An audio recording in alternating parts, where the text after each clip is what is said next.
Vamos de vuelta con doña Yana Proboste, diputada de la República. Ella representa al norte de Chile. Yo conocía a cuando le enseñaban la historia como el norte verde. El norte verde, claro. Sí, bueno, un valle transversal sí, precioso a llenar. Sí, claro. Por y ahí, ahora es un norte colorido después de estos aluviones, después de tanta dificultad, recibí tristeza. Por el Twitter una vez el desierto florido. El desierto florido, es maravilloso. Se da, no sé, ¿cada cuántos años se da? Bueno, cuando cae un poquito de agua. ¿Sí? Sí, que igual tiene que... Este año fuimos... Después de todo el sufrimiento fuimos bien bendecidos porque tuvimos 2 floraciones. Tuvimos una floración en el mes de abril y mayo, una primera, y ahora en septiembre una floración maravillosa. Uno, además en esta época, es un fenómeno muy preciado por... sobre todo por turismo de intereses especiales, extranjeros, pero para quienes vivimos allá... Juan, que uno va, recorre las carreteras y mira hacia un lado desierto, hacia el otro desierto, y después pasar y ver alfombras de colores, algo realmente maravilloso. Y uno se queda muchas veces en la flora, que es muy linda, pero también hay una expresión de fauna que es bien maravillosa. Minería y energía. Nosotros estamos muy involucrados con este tema porque si en algún momento usted bien sabe lo que significó la marcha del gas, en su oportunidad ya por el 2000, se me pierde en el tiempo, pero el 2011, 12... Aquí partieron las primeras sublevaciones territoriales. Sí, porque después vino la de Aysén, Calama, recuerdo yo que fueron como una seguidilla de manifestaciones muy fuertes.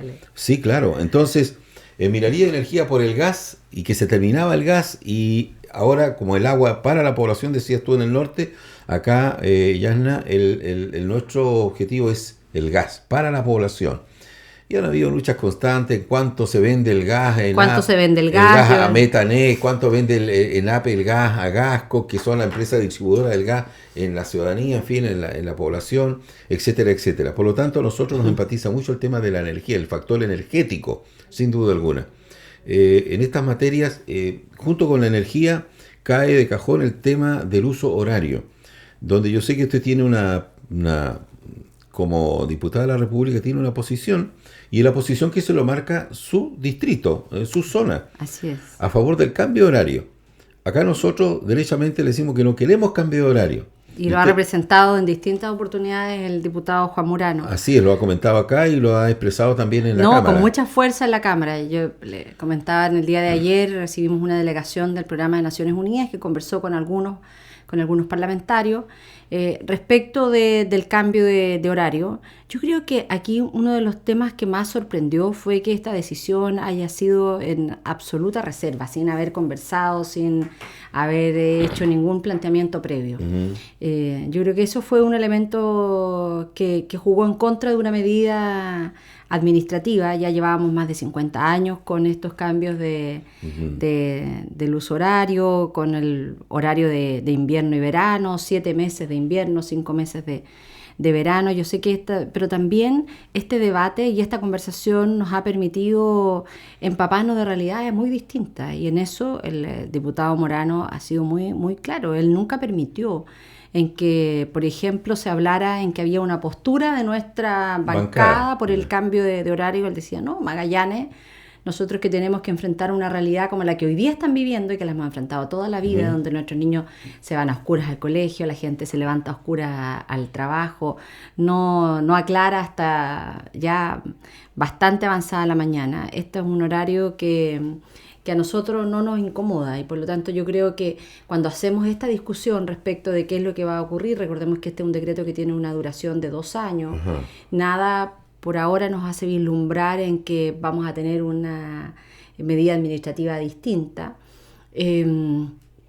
Yo creo que esto nos ha permitido poner en el debate en que es necesario, no podemos soslayar la idea en que Chile pueda tener un uso horario distinto también para Aysén y Magallanes, que tienen una realidad diferente. Hay algunos que también a eso se oponen, pero por ejemplo en regiones como la nuestra, en donde los desplazamientos se hacen mayoritariamente desde el sector rural a urbano, en bicicleta, los trabajadores, estudiantes, fue una situación muy, muy compleja. Si uno lo quisiera tomar a nivel país, uno dice sí, pero Pascua tiene un horario diferente. Así es. Exacto, y está dentro, digamos, de la legalidad de Chile, en fin, y hay un uso horario diferente para ellos y para Juan Fernández, ¿no? Sí, el mismo uso horario de Isla de Pascua y Juan Fernández. Sí. Nosotros tenemos -4, -3 en los...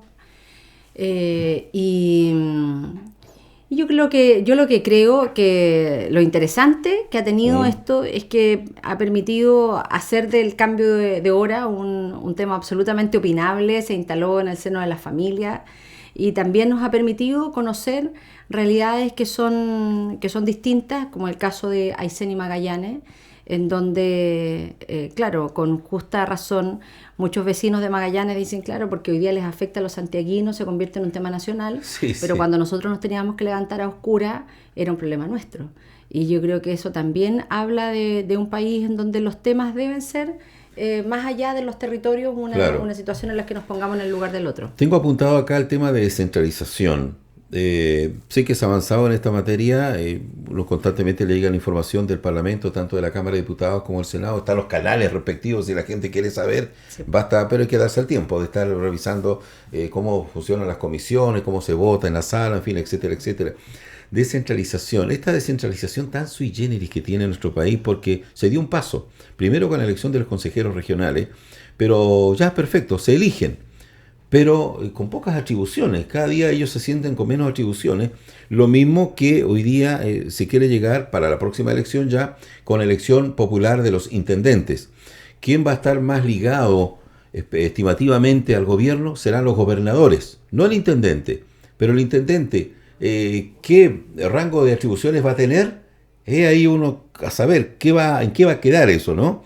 Entonces, de esa descentralización media cautelada, por así decirlo, bien especial. Bien, como una descentralización administrativa, más bien de papel, porque tal como usted lo señala, mire, es bien curioso porque se comprometió una agenda en materia de descentralización, pero junto con ello también se comprometió un proceso constituyente y por lo tanto uno pensaría en que es a través de la Asamblea Constituyente o a través de un proceso constituyente, como la Presidenta lo ha señalado, en donde nosotros podríamos hacer el debate de cuál es el sistema que queremos en nuestro país, porque uno dice, claro, concurrimos a votar por los consejeros regionales y hoy día se le quiere inclusive restringir sus atribuciones, de manera que ellos ya no aprueben cada uno de los proyectos, sino que partidas presupuestarias.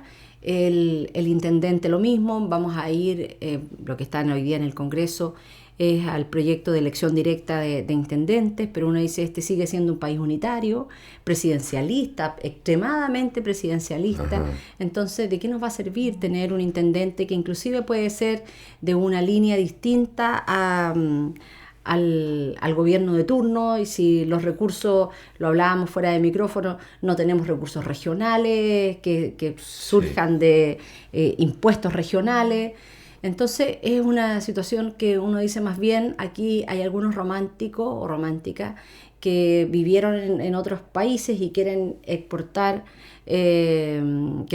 estos modelos, pero sin hacer las transformaciones de base que se requieren en nuestro país. Yo lo que creo, y ahí nosotros también hemos tenido una discusión bien interesante, cada vez mayores atribuciones de las regiones, pero uno también se encuentra con situaciones que son contradictorias, como por ejemplo la discusión que dimos hace 2 días atrás, en el proyecto de ley de presupuesto, en donde los recursos del Fondo Espejo del Transantiago, que por cada peso del Transantiago uno se distribuye a las regiones. Sí, sí.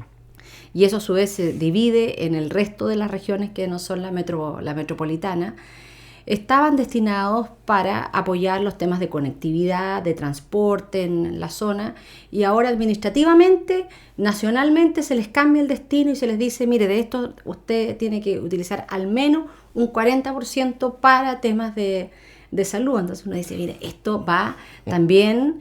colisiona con la idea de más descentralización, donde las decisiones se toman en la región, en donde la región ve cuáles son los temas de mayor interés. Yo reconozco que acá han habido experiencias bien exitosas en materia de de salud. Una de las cosas que enfrentamos también regiones más apartadas de la región metropolitana es la falta de médicos especialistas. Ustedes tienen un lindo hospital, igual que el que nosotros tenemos en la ciudad de Vallenar, pero convivimos con la falta de médicos especialistas, y aquí en este caso la región ha hecho una iniciativa que es muy interesante, que a través de recursos regionales logran atraer a médicos para que pasen aquí un tiempo, pero bueno, eso tiene que ser decisiones regionales, sí, claro. Y no venir ya los recursos marcados desde el centro del país, sobre todo en medio de un debate en donde estamos diciendo por una parte desde el discurso, más poder para las regiones, más decisión cercana a la ciudadanía, y por otro lado los recursos ya vienen definidos. Es una contradicción en nuestra opinión. Sin duda. Ahora, tema final, educación. Usted forma parte de la Comisión Permanente de Educación y además, con el hecho de haber sido ministra de Educación, está muy empoderada de esta realidad. No sé si en aquel entonces usted fue ministra, el año 2006-2008. Linda año, linda época, porque comenzó a expresarse el movimiento pingüino. Sí, pues me tocó llegar, ya había habido una marcha grande, nos tocó enfrentar ese proceso tras la salida del ministro Martín Silich. Claro está. Por lo tanto, desde aquella época han pasado ya casi 10 años, o 9 años. ¿Y usted cree que se ha avanzado en esta materia? Hoy, cuando se habla, por ejemplo, que lo último que hemos tenido y que hemos captado allí, de la gratuidad de las universidades, de los recursos para gratuidad en la educación superior, que esa era como uno de los últimos tramos de este largo proceso, entre paréntesis, que uno espera que, especialmente a la gente que tiene estudiantes, 1 o 2 estudiantes en la enseñanza media, 8 en la enseñanza superior, para esas familias, por Dios que es importante que esto se legisle y que llegue a buen puerto. Mire, yo creo que hay avances como en todas cosas, y hay otros en los cuales nos gustaría avanzar mucho más rápido. Hay avances cuando uno lo mira desde la perspectiva. Nosotros el año 2007 enviamos un proyecto de ley para terminar con el lucro de la educación al Parlamento. Lo perdimos. En ese momento la correlación de fuerzas no era la que teníamos no es la que tenemos en el día de hoy. No había mayoría en la Cámara, entre otras cosas, porque gente que había sido electa por la concertación luego abandonó este proyecto. Nosotros, además, el año 2007, junto a tantos amigos de acá de la zona, Eugenia Mancilla, el mismo Juan Morano, en el Congreso Ideológico de la Democracia Cristiana, el año 2007, definimos el fin al lucro en el sistema educativo. Y en ese momento, yo me recuerdo que había muchas voces, inclusive al interior de nuestro propio partido, que decían, pero ¿qué tiene que ver el lucro con la educación? Dejemos las cosas como están. Sí. Porque digamos también, con toda franqueza, en que habían algunos que se habían no solo comprado el modelo, sino que se habían hecho parte de este modelo y ganaban importantes recursos económicos a través de la educación. Y nosotros dijimos, mire, aquí hay una definición de principio, lo ganamos en el Congreso Ideológico, que el lucro y la educación no tienen espacio en nuestra sociedad. Y cuando uno mira hoy día las declaraciones de todos los senadores demócratas cristianos, en donde ya nadie cuestiona en que tenemos que terminar con el lucro de los centros de formación técnica, uno dice, ha habido un avance. Obviamente ha habido un avance interno, partidario, pero también masificado en nuestra sociedad. Y para nosotros ha sido muy importante contribuir durante este ejercicio legislativo en los primeros proyectos del gobierno de la presidenta Bachelet ahora en esta gestión, para terminar con el lucro, la selección y el copago, que fue uno de los primeros proyectos en el marco de la reforma educacional. Hoy día que estemos discutiendo que los centros de formación técnica sean sin fines de lucro. Y obviamente que la discusión del presupuesto, en donde la presidenta anunció anticipar un compromiso como lo es la gratuidad, y nosotros estamos apoyando esa medida porque creemos que esto nos permite eliminar barreras de desigualdad que son reales en nuestra sociedad.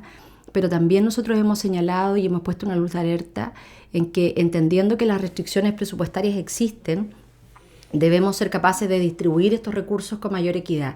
Y la propuesta inicial del gobierno en materia de gratuidad excluía a un segmento de estudiantes que son los más pobres dentro de los pobres, que son aquellos que van a los centros de formación técnica y a los institutos profesionales. Y en ese sentido nosotros creemos que como resultó del proyecto en la ley de presupuesto es importante, nos permite aumentar los recursos de la beca Nuevo Milenio, que va dirigida exclusivamente a los estudiantes de Centro de Formación Técnica, pero dijimos que se les incrementan esos recursos a aquellos centros de formación técnica que manifiesten su voluntad a transformarse en instituciones sin fines de lucro, y vamos a acelerar el marco legal para que ellos puedan traspasarse de instituciones como las que actualmente están definidas a instituciones sin fines de lucro, y por lo tanto tenemos toda la certeza que los esfuerzos que el país está haciendo en educación lleguen a la educación y no a los bolsillos de los propietarios. ¿Cómo no? ¿Usted cree que es avanzado entonces y que esto de... Mire, nosotros tuvimos una postura muy crítica en otros proyectos. Sí. Yo creo que el proyecto de carrera docente sigue siendo un mal proyecto. ¿Usted es profesora además? Yo soy profesora y además estuvimos conversando, tuvimos muchos diálogos con profesores y profesoras en distintos puntos del país, más allá de nuestro distrito. Y a pesar de las mejoras que se le hicieron a ese proyecto, que fueron importantes, sigue siendo un proyecto con muchas dificultades. Y hay que revisarlo y se podrá mejorar aquello, ¿cree usted? En el buen entendido que todo tiene que poner algo de su parte. Yo creo que siempre las cosas pueden revisarse, siempre se pueden hacer mejor. Este es un proyecto que ya pasó de la Cámara de Diputados al Senado, que el gobierno le puso harta presión para sacarlo pronto de la Cámara de Diputados. Parece que no le gustaba tanta opinión que existía en la Cámara, y ahora está en el Senado, y en el Senado ha vuelto como a la calma. La última información que nosotros hemos tenido, que los senadores en marzo recién van a ver el proyecto.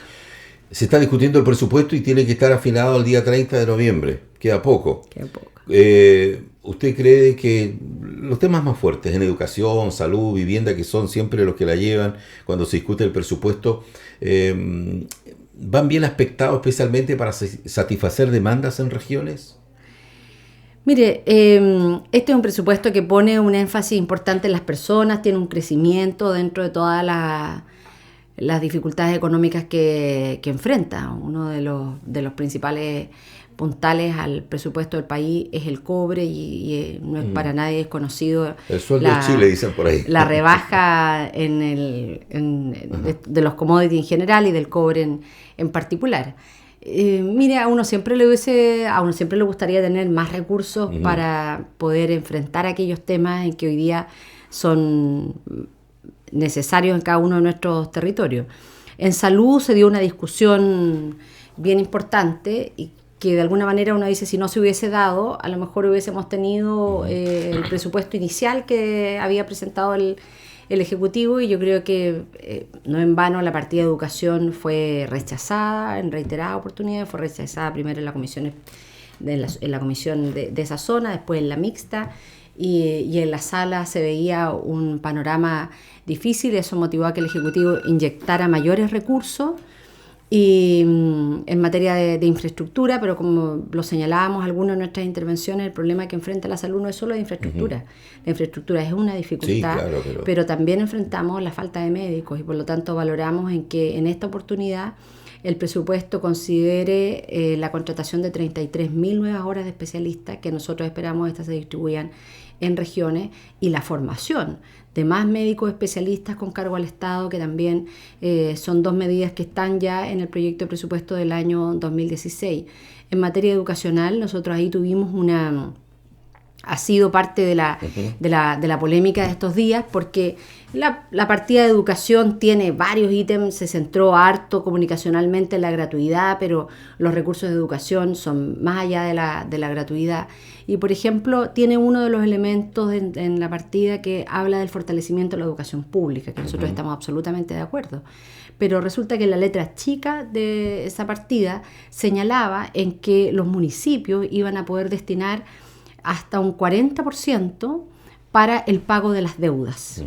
Entonces uno dice, mire, nosotros estamos de acuerdo que se paguen las deudas, pero primero hagamos un análisis por qué se han generado ese tipo de deudas, porque también el Ministerio de Educación en los últimos años ha puesto recursos para pago de deudas previsionales, y uno ve que se sigue arrastrando una situación similar, y además porque nosotros decimos, sí, pero ¿sabe qué? Esto no lo pague con cargo al fortalecimiento de la educación pública. Si los recursos que estamos poniendo para fortalecer la educación pública deben estar destinados a desplegar las capacidades, los talentos de nuestros niños, a desarrollar a través del arte, la música, el deporte, otro tipo de aprendizajes. Y finalmente, aquellos establecimientos que tienen buenos resultados, Juan, son también establecimientos que hacen una apuesta para que a través del arte, el deporte, la música, dispone a los estudiantes al resto de los aprendizajes de una mejor manera, a generar una convivencia con otros, que es también algo que demanda de nuestra sociedad hoy más que nunca, frente a los lamentables hechos que hemos visto a través de los medios de comunicación. La educación también debe hacerse cargo de vivir en un clima de mayor tolerancia, de convivencia con otros, y la educación pública tiene como un mandato también el de que seamos capaces de estudiar en un mismo espacio gente diversa, de diversos credos religiosos, de diversos sectores sociales, y por lo tanto hoy más que nunca debemos destinar esos recursos a fortalecer la educación pública y no a pagar deudas que en algunos casos, digámoslo con toda claridad, más bien parecieran estos pactos de silencio frente a malas gestiones. Finalmente, y agradeciendo este tiempo que nos dispensa Yasna Proboste, diputada de la República, la visión que se tiene en el centro de esta zona, de este Magallanes, de esta Patagonia, de estas alianzas que de repente se hacen, como por ejemplo formar pactos con Aysén, por ejemplo tener aviones que lleguen a Coyhaique en forma directa y que no dejar a una zona aislada como la de Aysén, que están más aisladas todavía que Magallanes.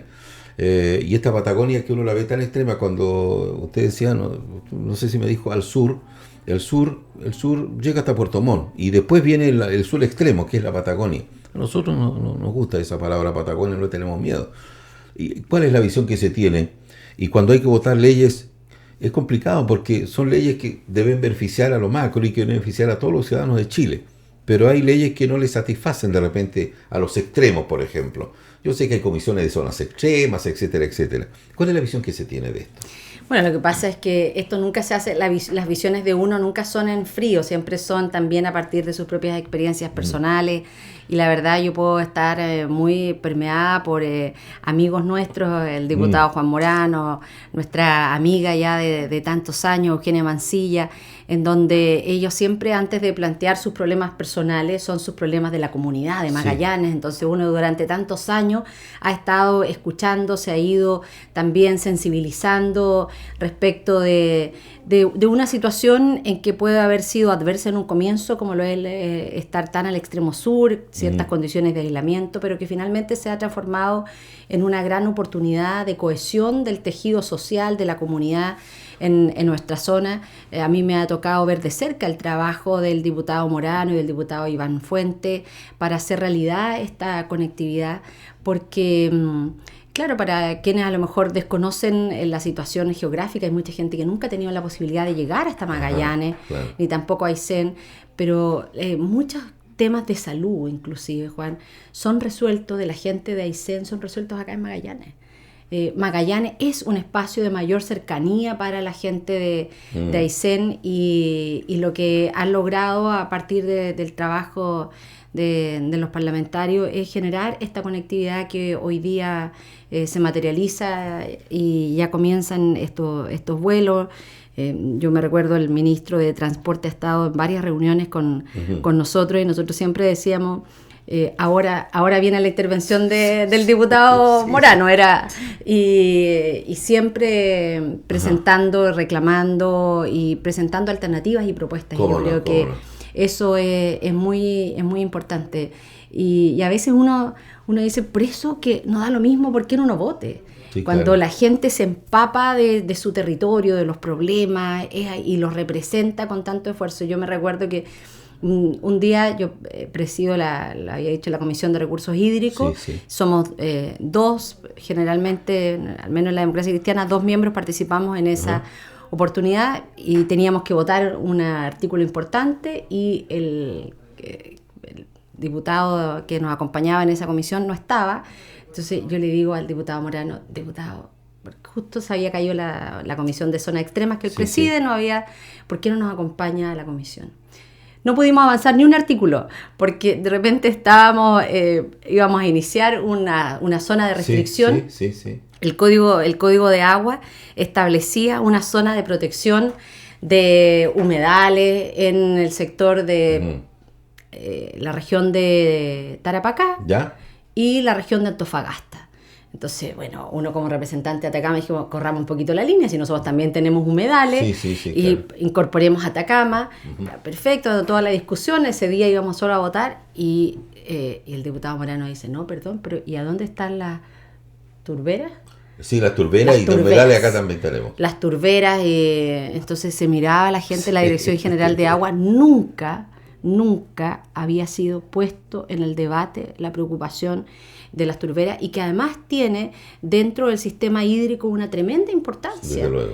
Y mire, el diputado Morano nos tuvo parada toda la sesión respecto a las turberas, no votamos ni un solo artículo, pero la buena noticia para Magallanes es que hoy día también el código va a proteger la zona de las turberas en Magallanes. Entonces uno dice, claro, no da lo mismo porque uno vote, uno lo que espera es gente que realmente viva, se empape, se comprometa, tenga en la piel no solo los problemas de nuestra comunidad, sino también el deseo de escuchar y de aportar a las soluciones más comunitarias. ¿Cómo no?